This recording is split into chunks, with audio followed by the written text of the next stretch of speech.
I'm Victoria Obolensky, and I'm a Seascape artist specializing in oils and acrylics.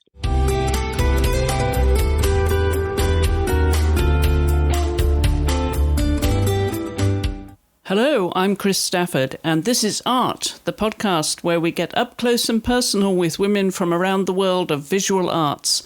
This is Season 2, Episode 42. My guest this week is the British seascape artist Victoria Obolensky, whose work has been sold worldwide to high-profile collectors, including Prince Albert II of Monaco, Ralph Lauren and Jolie Richardson. Victoria was born in 1972 in Hammersmith, London, the only child of Linda White, an artist and journalist. Her father, Gavin Cowper, left the family when Victoria was just 6 months old, and she was raised by her mother and stepfather Alex White, who owned Gresham Publishing. The family moved to Malta in the Mediterranean when Victoria was 2 years old, returning to London when she was 7. She attended the Sacred Heart School in Malta, followed by the Glendower Girls' Primary School in South Kensington. When the family then moved to Hampshire, Victoria attended the Rockwood School in Andover. An interest in photography attracted her to the Chelsea School of Art, and later the Camberwell School of Art in London. And soon she made her mark as a talented photographer, exhibiting in the Andepa Gallery in London. Her first career, though, was in journalism, following in her mother's footsteps by working for glossy magazines such as Homes and Gardens, Elle, Vanity Fair and Tatler. In 2019, her focus moved to painting, and during the COVID lockdown period, she established herself as an artist. In the past 2 years, Victoria has sold 480 paintings through her website, social media, and galleries. Victoria lives in Dartmouth, Devon, with her son Max and Persian cat Toby. Victoria, thank you for joining me. Have I taken you away from your painting? No, not today. I was just doing a lot of research today. But yes, thank you very much for inviting me onto your podcast, Chris. So where do you get your inspiration then? When you say research, do you go to the sea? Because you're in Devon, in the south of England. So how far are you from the sea? I'm about 2 miles. So it takes about 10 minutes to drive there. And some of my inspiration, yes, does come from the sea close by to me. And some of it comes from images online.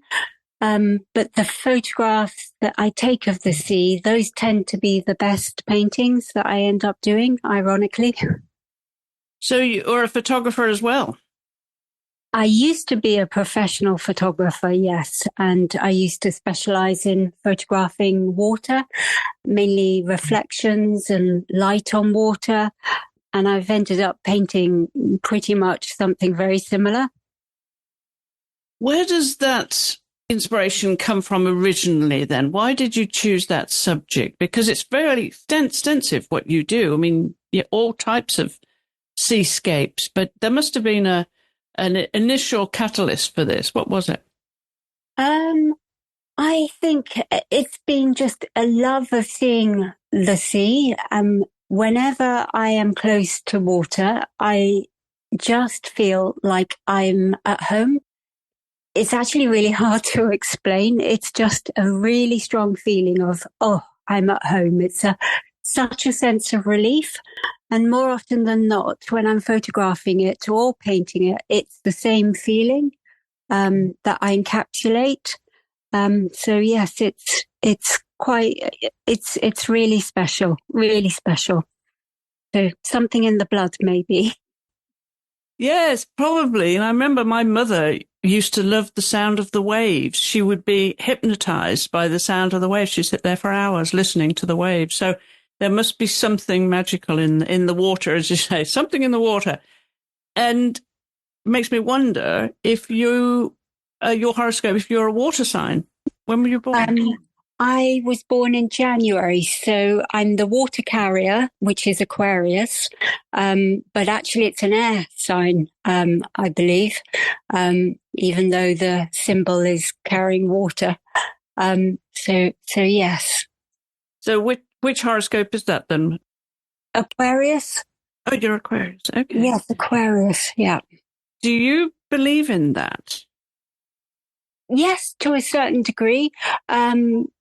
Yes, I do. Yeah. What about your family? Because your mother's an artist too, and she's, I think, your number one critique. Does she have that similar passion for the water? And what's her star sign? She's a Taurus, so she's very grounded, and very earthed. And yes, she's a phenomenal painter. Perhaps a little bit more impressionistic than I am, but she's been a great, huge inspiration actually to myself and my artwork. Yeah, so I'm very fortunate to, I think, have inherited artistic abilities through the family. Yeah, very fortunate. And when did that begin for you then? Did you feel her influence when you were a small child?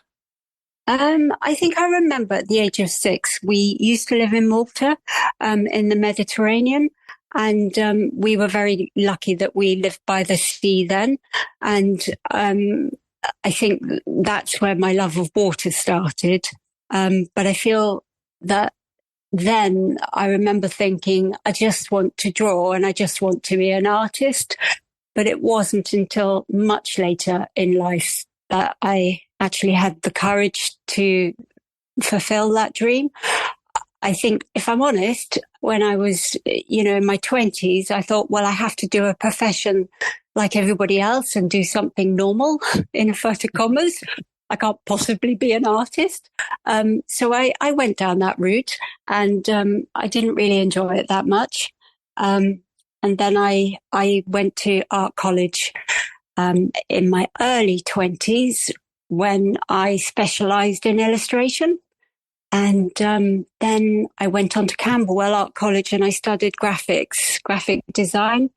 So that was really interesting, actually, because it was working with words and images. But when I left Camberwell, I specialised in photography. And people kept saying to me, there's really something in your photography, the water photographs that I took. So I blew them up into big giclée prints. I exhibited them, and my first show was in a cafe in Knightsbridge, in a very well-heeled area in London.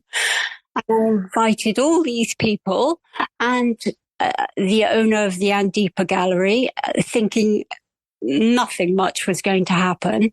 The whole show sold out, and the Andipa Gallery said, "We love your work, we'd like to take it." And that was a long time ago now. That was in 2002.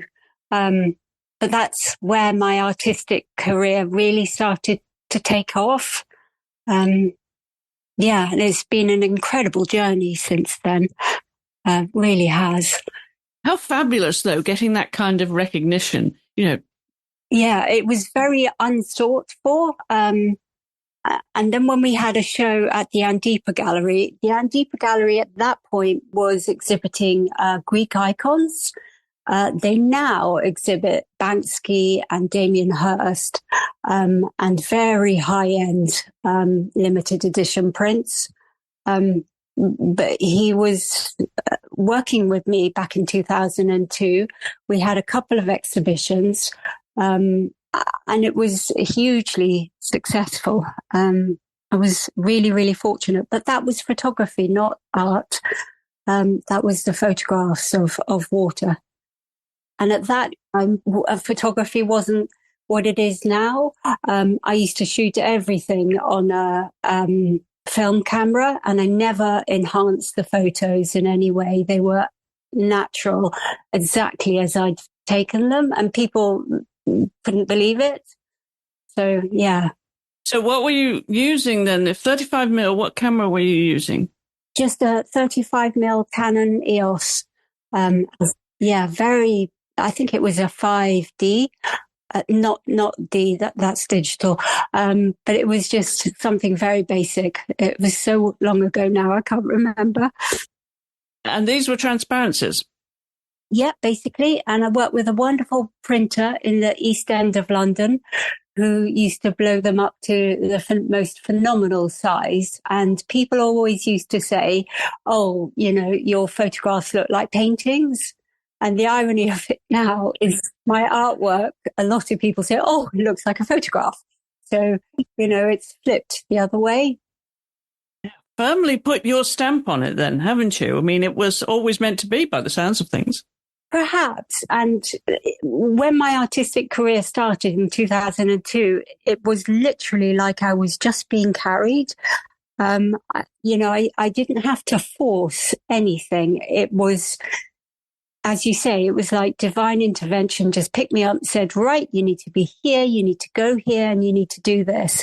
And I used to follow my intuition, and I still very much now do that with the artworks I create today. Is very much coming from an intuitive place.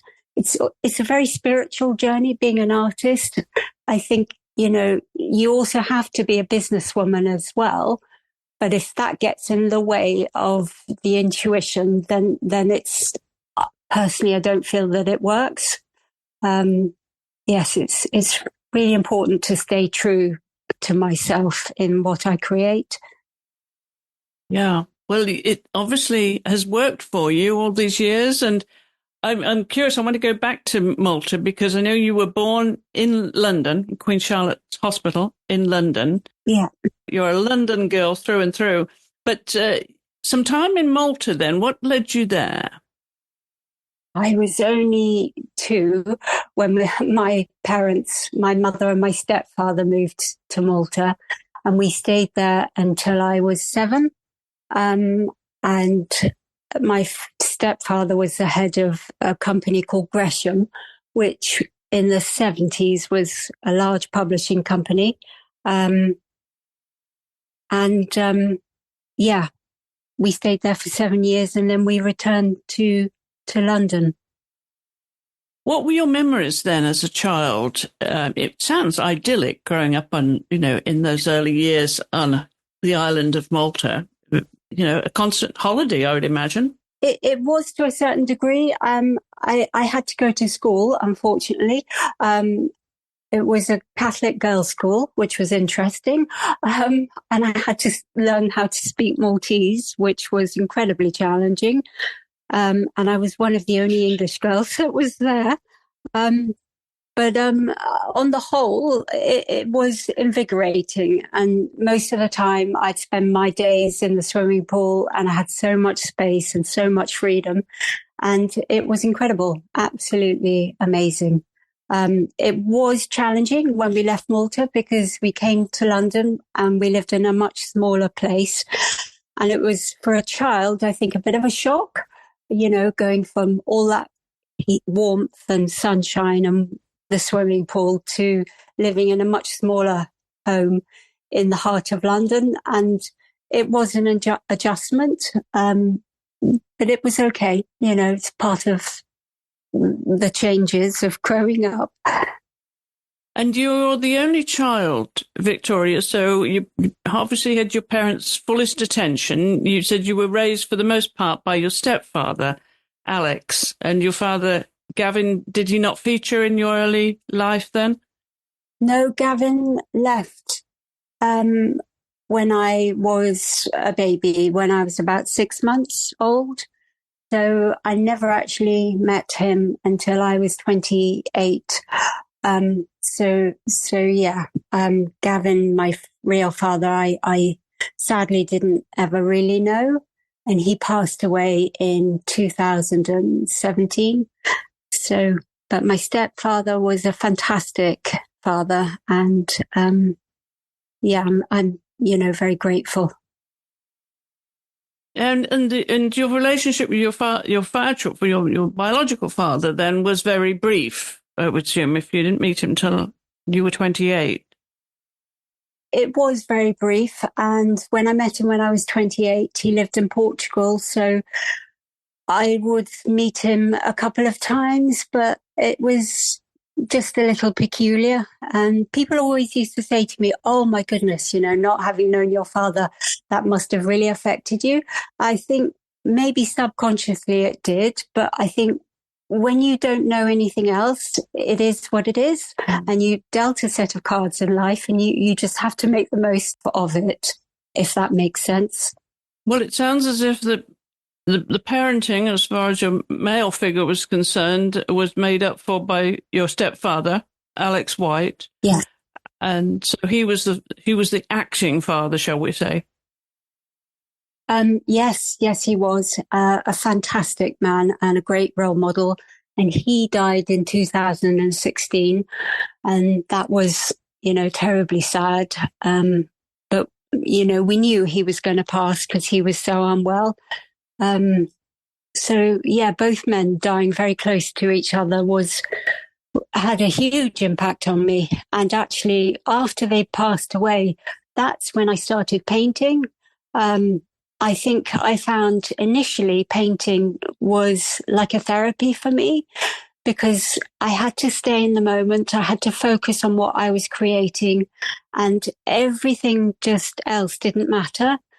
And my skills since I started have improved, but only because of the practice and because of the focus and the time given to the skill. Sorry, I've gone from talking about fathers to painting. Yes, please do, because I'm curious to the kind of feelings you were experiencing when you started painting, having, emerged from a traumatic loss, of course, of both of your fathers. Mm. Do you remember those early feelings that you were getting from your paintings, Victoria? All I remember was it was in about 2019 when I started to practice painting properly. I just created something quite abstract. It was a seascape and I put it on Facebook. And within 20 minutes, somebody asked me if they could buy it. And I was really surprised, to be honest. And then it snowballed from there. And every painting I did, everybody wanted to purchase. But I felt that my father, Alex White, was, in a way, he was the motivator behind this because I knew that that's what he would have wanted for me. And even though he wasn't physically with us anymore, I felt on a spirit level he was encouraging me. As extraordinary as that sounds, I really did feel that he was going, come on, you can do this. This is what you've always wanted to do. Just apply yourself. And I did. And it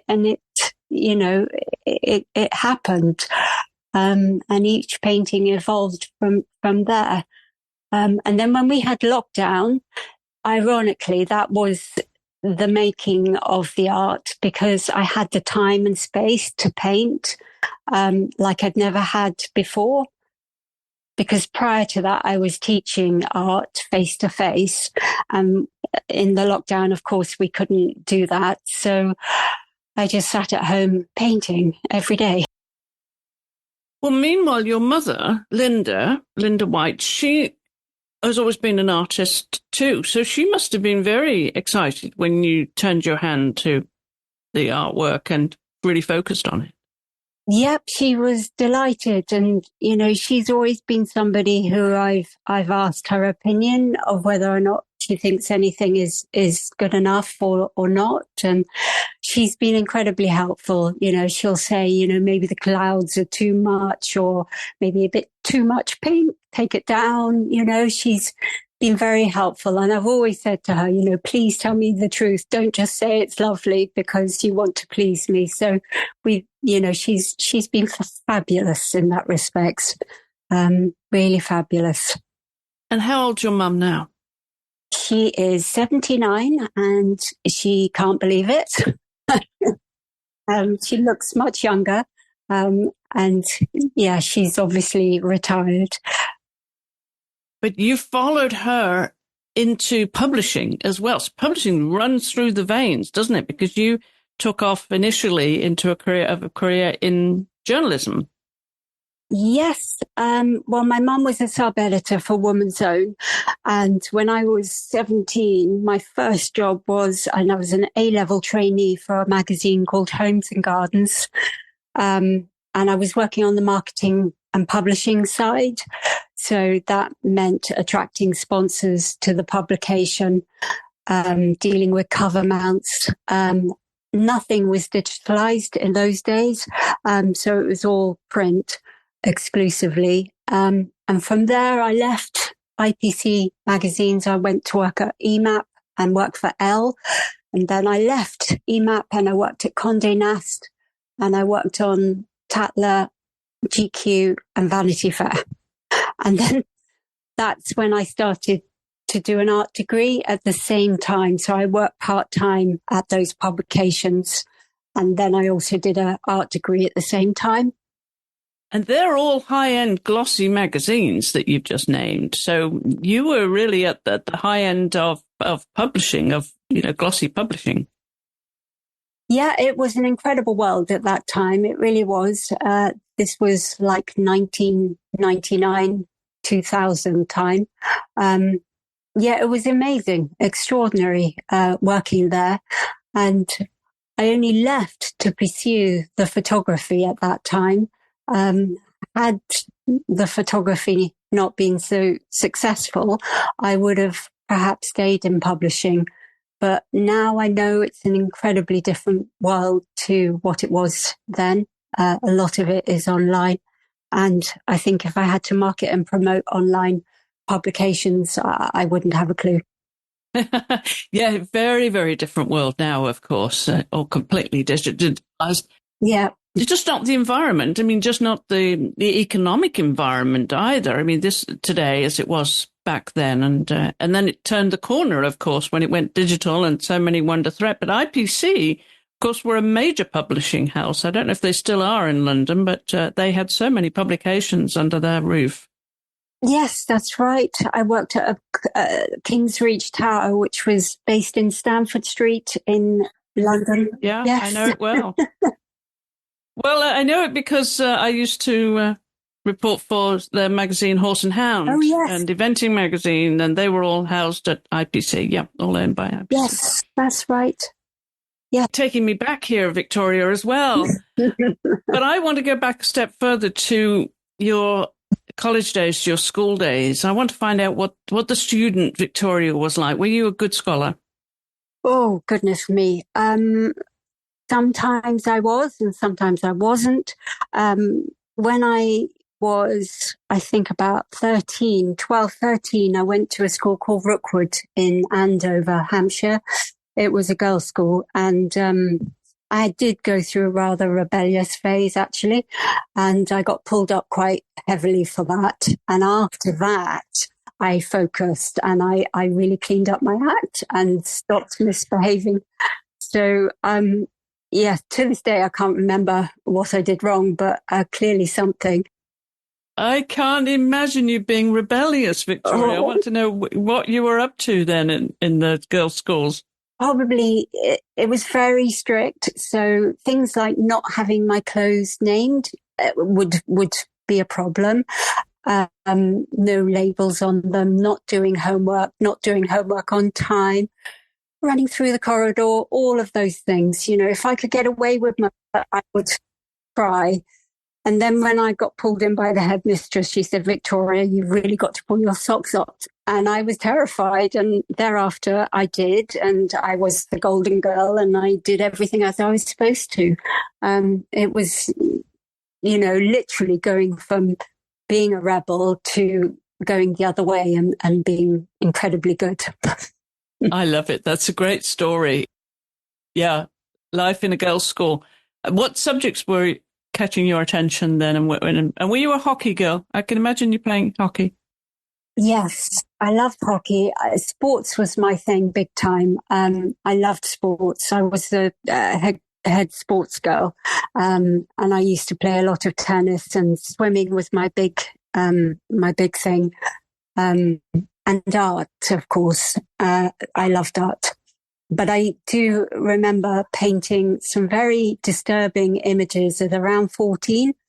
And I used to paint very realistic hands with, okay, I hope this is okay to say, but with eyeballs, with blood dripping down the hands.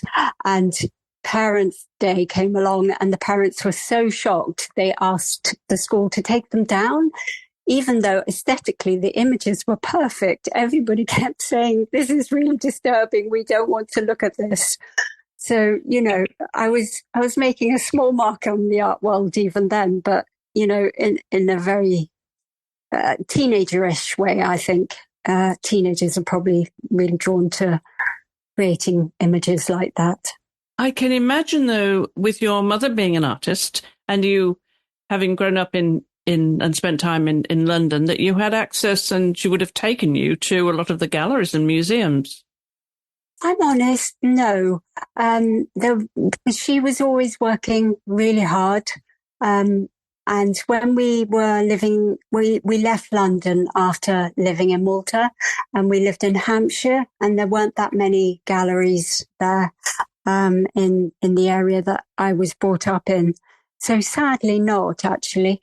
But when I moved back to London, age 17, that's when, I would go to the Royal Academy of Arts and the Tate, and I would be inspired for sure by going to see various shows there. Who was inspiring you? Which artists were really catching your attention? Pollock comes to mind. I can't really think. I mean, I saw some old masters at the Royal Academy of Art, and Rembrandt was incredible to see. I have to say, there's nothing like seeing this artwork in the flesh compared to seeing it on the computer. Seeing it in the flesh, you just get a feeling for who the artist was. I remember seeing Hockney actually at the Royal Academy. That was quite something. Very impactful, incredible show. So yes, yeah, that's about it probably. Yeah. Yeah, I'm curious because you had access to all of that, and where your influences might have come from. I think we can all reflect on those, those masters that we would have seen. But I'm wondering how they influenced you, how you felt when you saw this work, and as an artist now, did they imprint anything in you subconsciously, perhaps? If they did, it would only be subconscious, just as to how an image can make you feel when you look at it.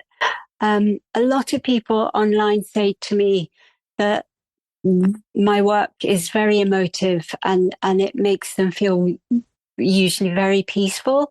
One or two people have even said they've cried with emotion, which is an incredible thing to say.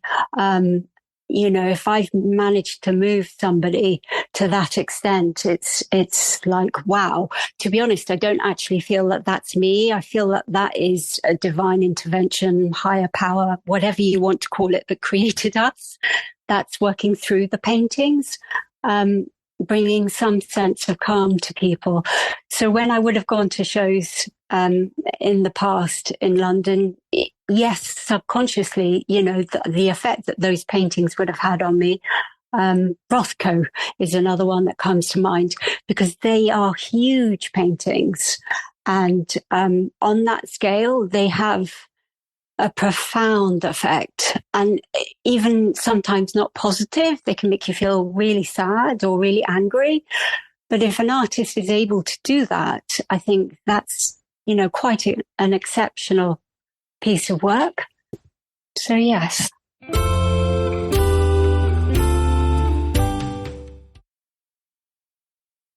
So when you step back, when having finished a piece of your own now, Victoria, with the experience that you've had and the emotions that you've been through, and I know you've been through a marriage and you now have a son, 11-year-old son, Max. So you've gone through various milestones in life. I'm wondering what kind of feelings your own art, gives to you when you've completed a piece. more often than not, I feel a great deal of satisfaction if I feel the work has worked. Each painting I do very much is a journey of my own, really. It's probably quite personal. So putting it out there to the world is actually quite frightening. Every time I think, oh my goodness, how is this going to be perceived? But yes, sorry, Chris, what was the question? Well, I'm wondering what feelings that you get from your own artwork now. It depends what I'm painting, if I'm honest. More often than not, if I'm painting trees, I feel really liberated and I feel very free. When I'm painting something that requires a lot of attention, it involves an awful lot of concentration. And sometimes when I get so absorbed, 5 minutes literally feels 2 hours will feel like 5 minutes. I can feel everything when I'm painting, but it always depends on what it is I'm painting. So if I create the clouds, they're very loose and they're very free. That is how I will feel. But when something is more perfect, I have to really just focus and concentrate, and I don't know how I feel in that moment. And there are times occasionally when I'll create a piece and afterwards I will actually cry because that painting has shifted something within me that I didn't even know was there, if you know what I mean. It's like therapy. Yes, that's wonderful. Do you consider yourself spiritual in any way? Because you were raised Catholic. Are you religious or more spiritual? I wasn't raised Catholic. I went to a Catholic school, but I wasn't raised excuse me. Catholic. No, that's fine. Don't worry. I was raised as Christian, I suppose, but I have very strong spiritual beliefs. I don't have a religion per se, but I really believe there's an energetic force in the world that creates what it creates. And that's very much been part of my creative journey, for sure.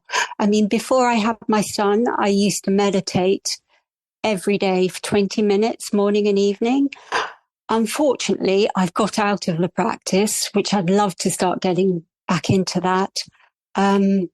But yeah, spirituality used to feature very heavily in my life before I had my son.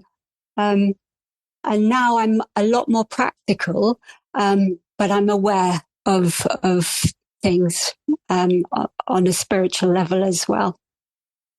Yes, I was going to ask you about the meditation. It sounds like that's somewhere that you would go. And I'm wondering then, when you start to paint, when you go into the studio and this is your time, what kind of transition do you have to put yourself in that place spiritually, emotionally? Yeah, I need quiet. I love peace and quiet. And I'm living in a house very close to the ocean, which is amazing, but it's a new build. And there are an awful lot of houses currently being built. So you can hear the building works. And if I'm really focused on a painting properly, I won't even notice the sound. But if I'm struggling to concentrate, I focus on the sound and I can't get back to the painting. So for me personally, peace and quiet is so important when I'm working. And I love a clean space. I love no clutter. But I got a little kitten about 4 months ago, and that's been really interesting when I'm trying to work. Because I have my feet bitten, I get clawed, I get meowed at, and it's relentless. And actually, it feels like I've had another child. So this is Toby, and Toby, the Persian kitten, he's really installed himself now, has he? Yes, he has indeed. He came along in April this year. He was born then. But I had a cat called Archie before that. Who was just unbelievably wonderful in every sense of the word. And he passed away this spring. And when he passed away, my world fell apart. It was really hard. I couldn't paint. I couldn't anything. And I think Archie's passing, I had him for 16 years since he was a little kitten. And I think him passing triggered all sorts of grief that I hadn't perhaps felt before. I think animals can do that actually, because I really, really adored that cat. And Toby's marvellous. He's different and perfect in his own way, and I'm still getting to know him. But yeah, I'm a huge cat lover. Yes, clearly. I mean, I'm wondering what it was that, I mean, those of us who are pet lovers know that if you have an attachment to a pet, dog or cat, whatever it may be, it's so special. It's, we talk about them being family, but it is a special connection that no one else can truly understand. So I'm wondering what void he left in your life that impacted you to such an extent. I can't say. I mean, perhaps because such a good question, and I'm not sure if I can answer it. I think because my son and I moved from London last year, a place that I'd lived in most of my life, and it was London. My cat Archie and my son were all so familiar. Moving to Devon, to Dartmouth, was a huge upheaval, but Archie was a constant, of that. Everything around me was from London that was familiar. So when Archie left us and departed, for want of a better way of saying it, I just felt my world had fallen apart because he was so familiar for me. I think it was, the familiar that I missed more than anything. The stability. Yes. Part of that stability, yes. Part of your core stability. That's right. So it was dreadfully sad when he had to go. And I painted my way sort of through it about a week later. And there's one painting actually, which it's incredible. Talk about the subconscious. And I still have the painting. It's got these pink clouds, and I did the top part of the cloud, and I swear it looks like the side profile of a cat. And I did it 4 days after Archie left us. And the cloud looks, how clouds can look like animals or faces.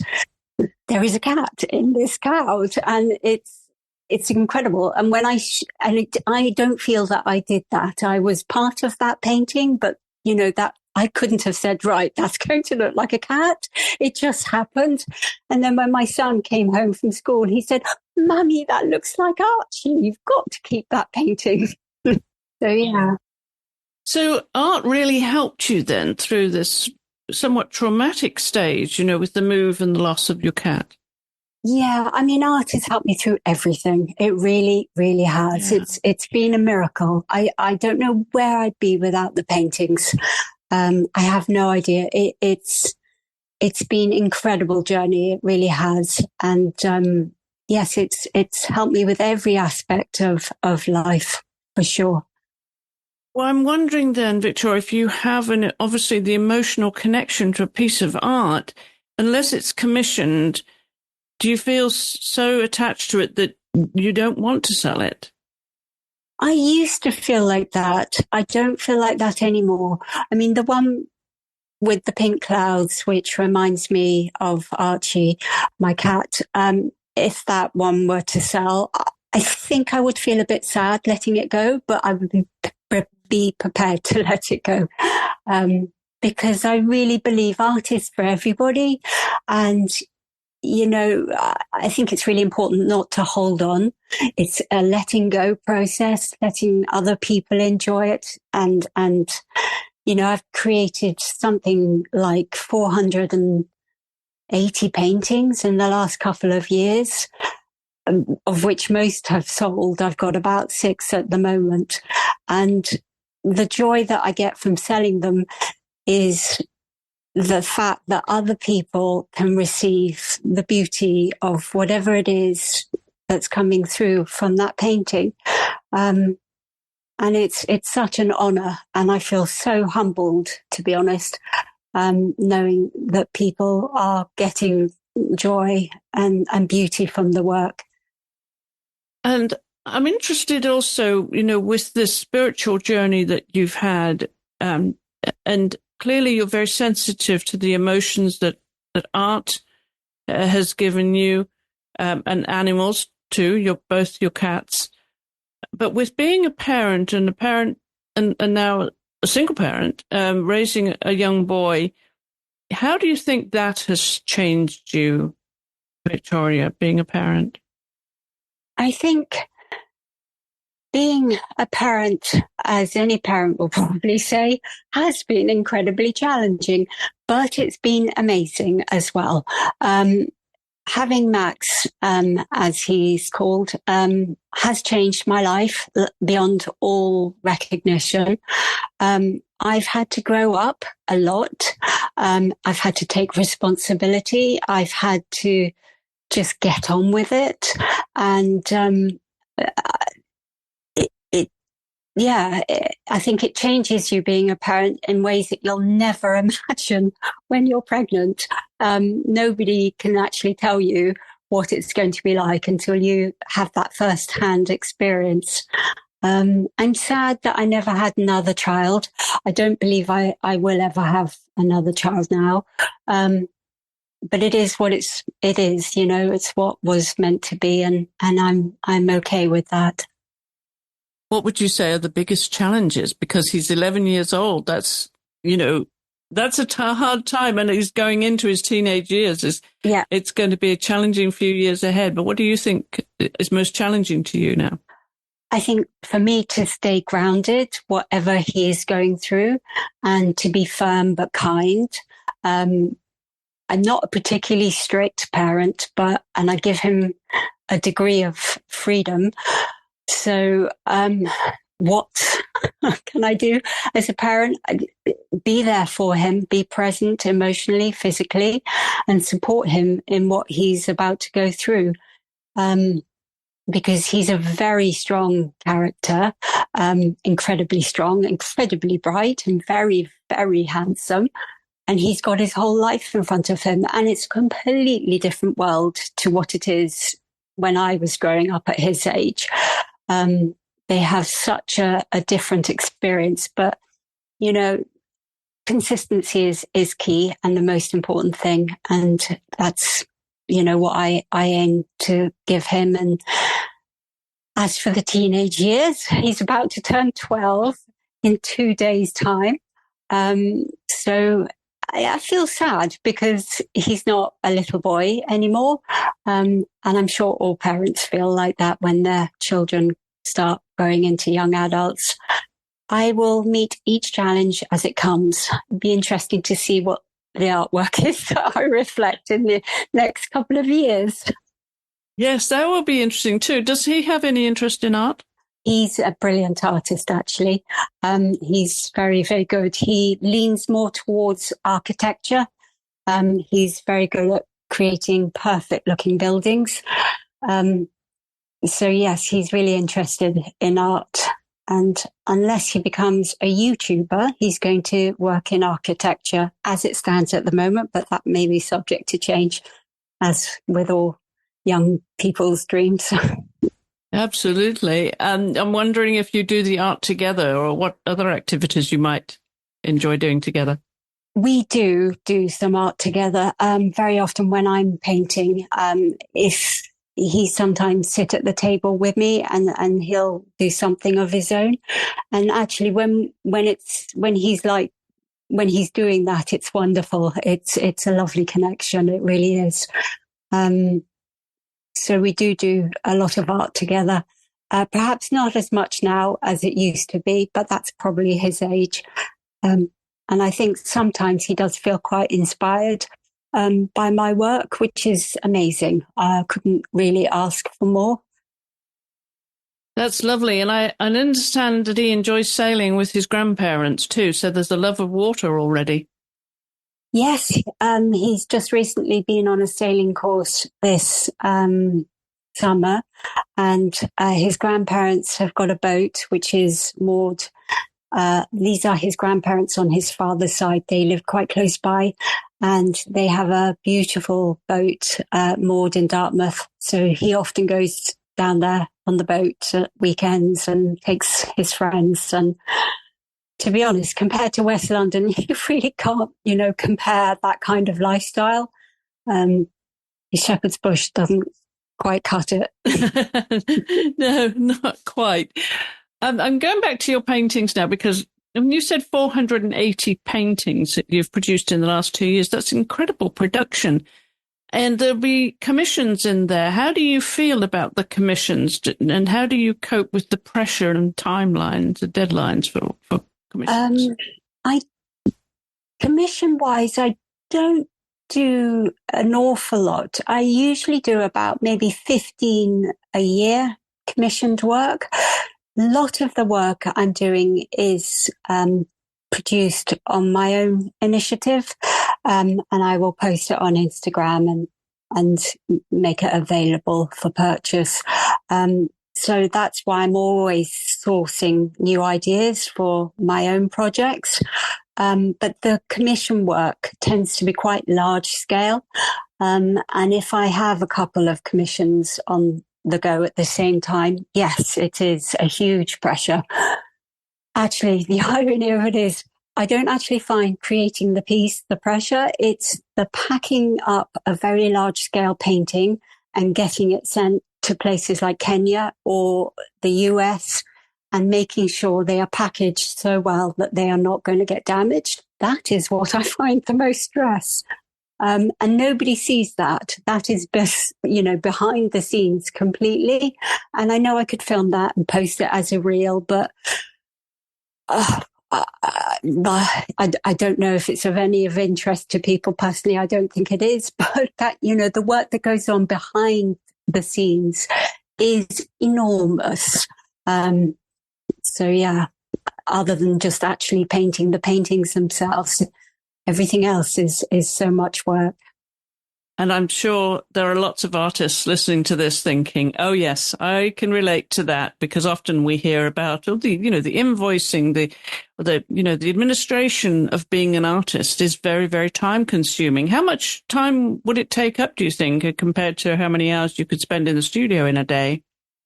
There's probably 3 days of packing up paintings, marketing, administration, invoicing.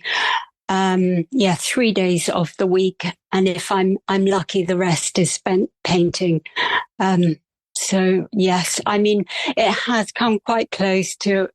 I've been so stretched. I thought I need to employ somebody to do this, and then I don't. But there will come a day probably where I'll employ some help and take some of it off my back, if you know what I mean.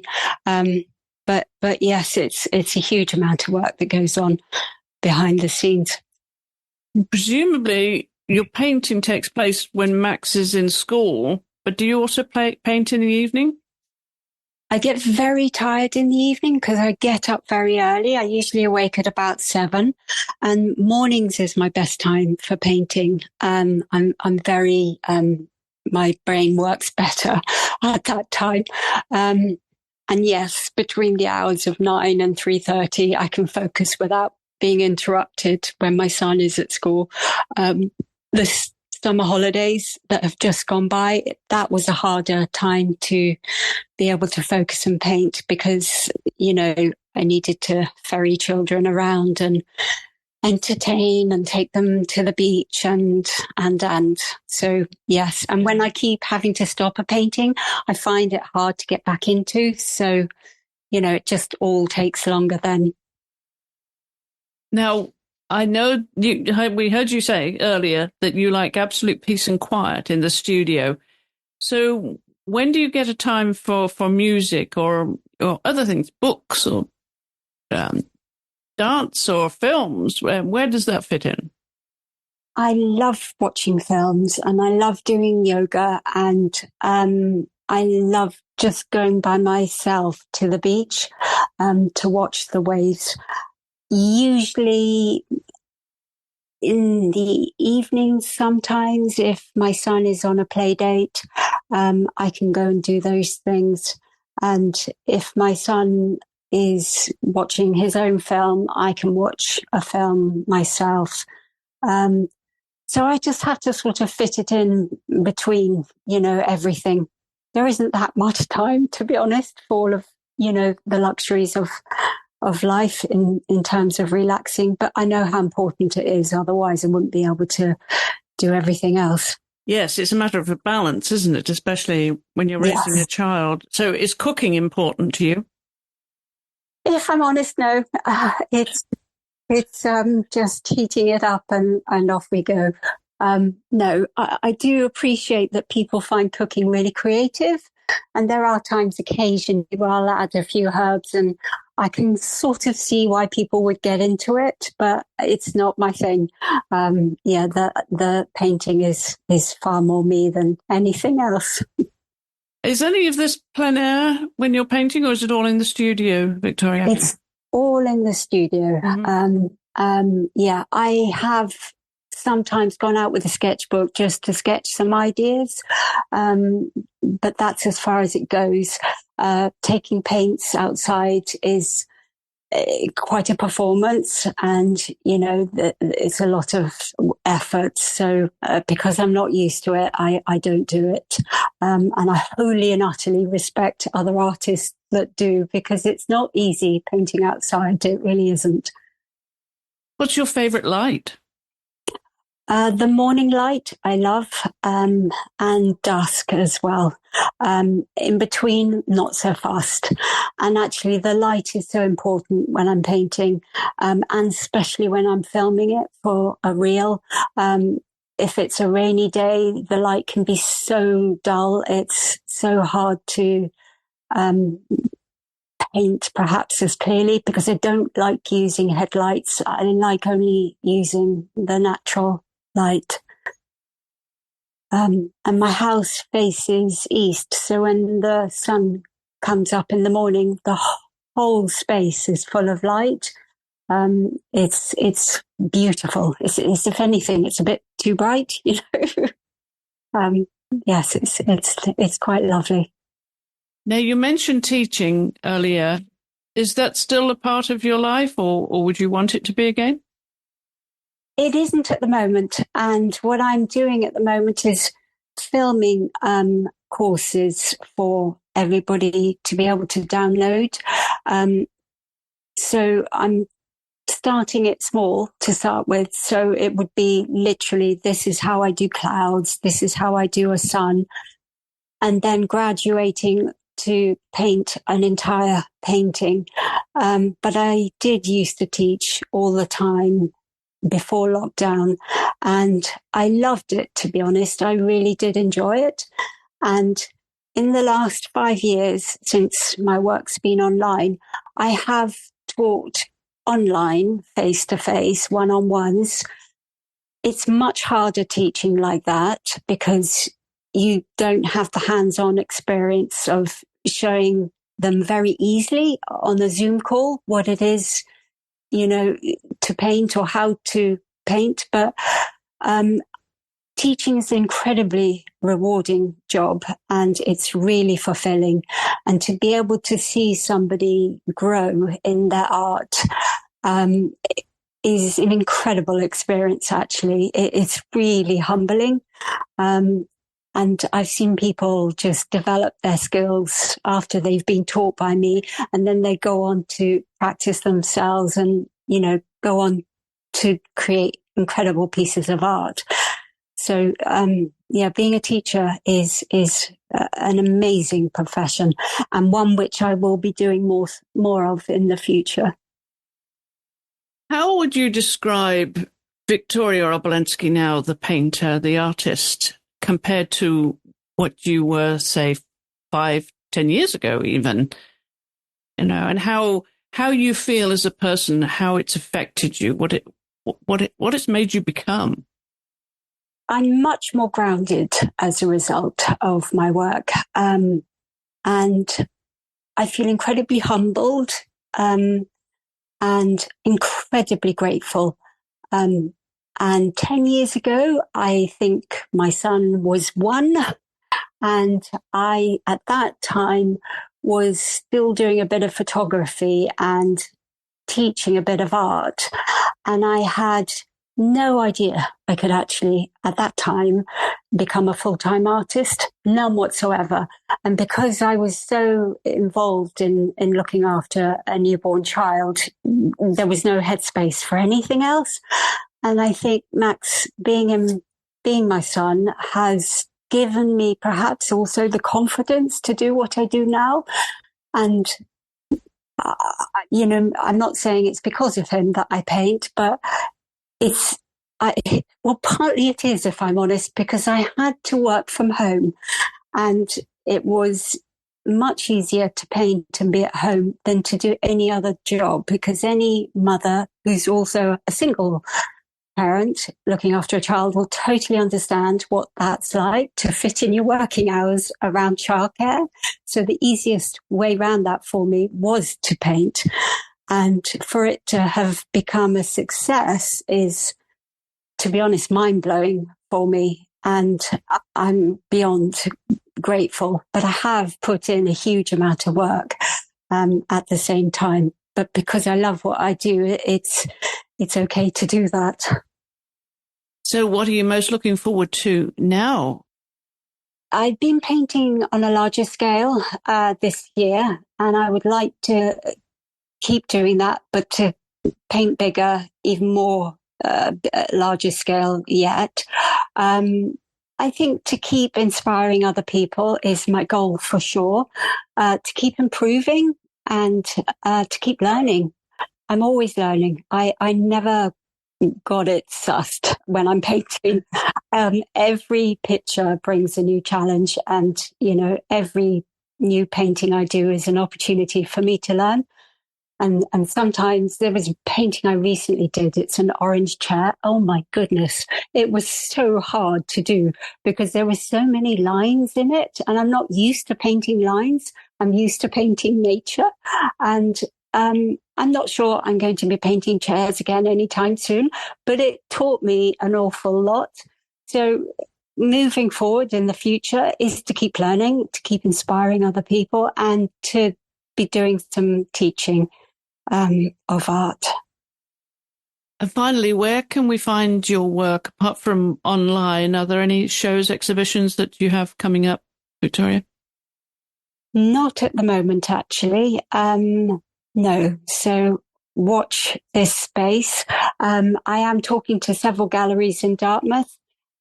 So maybe next year there will be some solo shows where I live, and also in the town of Salcombe, which is nearby, which is a beautiful seaside village. But not at the moment. So all in the pipeline. But lots online, of course, at victoriaobolensky.art, isn't it? That's my Instagram account, yes, which has my website, victoriaobolensky.com. Yes, and that's where my work is. And you're very good on social media, posting reels, as you said. The photographer in you is coming out, isn't it, on social media?